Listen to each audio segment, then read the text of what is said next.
په کابل کې د معتادینو د درملنې په یو مرکز د پاکستاني پوځي رژیم برید چې پکې تر 600 پورې ملکي وګړي شهیدان او زخمیان شول، د غزني د نورو ولسونو ترڅنګ دغه ولایت کې د معتادینو په مرکز کې تر درملنې لاندې د ناروغانو غوسه راپارولې او وایي دغه ډول بریدونه د اسلام او بشریت ضد جنایت دی.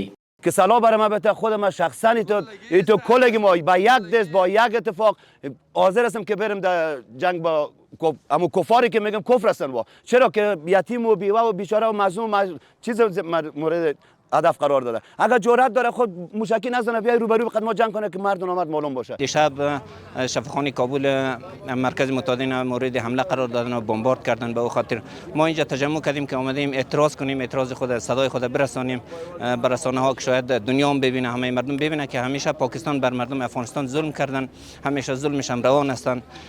جاهای که مردم بیگناه هستن، اجتماع مردم بیگناه هستن، مثل مریضا هستن در شفاخانه ها او مورد حمله قرار میتن. دوی ویل د هیواد دفاع برخه کې د خپل اسلامي نظام ترڅنګ ولاړ دي او د پاکستاني پوځي رژیم د تیرې شپې وحشانه برید ته یې په اشارې وویل پاکستاني پوځي رژیم د مخامخ جګړې توان نه لري ځکه داسې بزدلانه بریدونه کوي. که موږ تا خاورو ته درغلي یو ووایه موږ به د خاورو باندې په هر وخت ځان قرباني کوو. موږ خو معتادین یو او اوس په توکل دی له خدای سره سلا دې په لاس راکړي قسم مې دې په خدای چې زه خپل کور خپل اولاد ته ولاړ نشم چې په خپله خاوره مې ځان قرباني کړی نه وي. دا ظالمان له وخته تر وخته زموږ په ملک باندې تیاری کړی ده.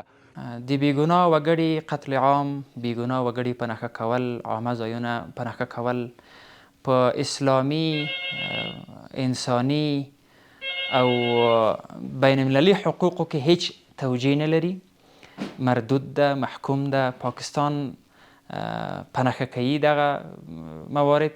د ویلو ده چې د پاکستاني پوځي رژیم د هوایي برید په پایله کې چې تیره شپه یې مرکز کابل کې د معتادینو درملنې یو مرکز په نښه کړ، تر 400 زیات معتادین شهیدان او تر 250 زیات زخمیان شوي دي.